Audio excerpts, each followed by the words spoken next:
Eagle পাখিকে আমরা সবাই চিনি। ঈগল পাখি হচ্ছে পাখিদের রাজা।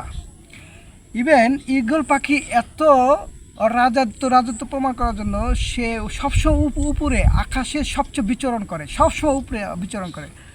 তো এই ঈগল পাখি বাসে মাত্র গড়ে 70 বছর, কিন্তু খোদা তাআলা আল্লাহ তাআলা তাকে 40 বছর বয়স যখন হয় তখন তার পাখনা, পায়ের নখ, ঠোঁট এগুলো সব অকেজো হয়ে যায়, অর্থাৎ অধিকাংশই ঈগল পাখি মারা যায়।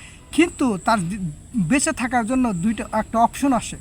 সেই অপশনটা হচ্ছে তাকে নতুন করে আবার বাঁচার জন্য তারপরে সেই সবগুলো ফেলে দিতে হয়, তাহলে সে বেঁচতে পারে।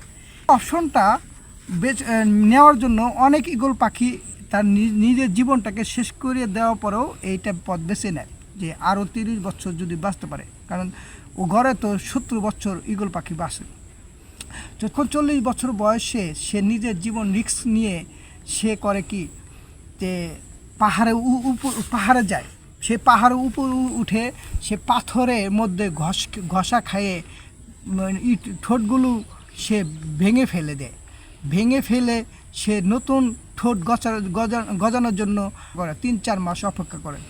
3-4 মাস অপেক্ষা করার পরে তার পায়ের নখগুলো ওই ঠোঁট দিয়ে ছিঁড়ে ফেলে দেয়, যেন নতুন করে আবার পায়ের নখগুলো গজায়। আবার ঠোঁটের সে পাখাগুলোকে ছিঁড়ে ফেলে দেয়, সে পাখাগুলো আবার নতুন করে গজায়। মোট 6-7 মাস সময় লেগে যায় নতুন করে তার সম্পূর্ণ পাখনা, নখ এবং ঠোঁট গজানোর জন্য, নতুন করে আবার 30 বছর বেঁচে থাকার জন্য।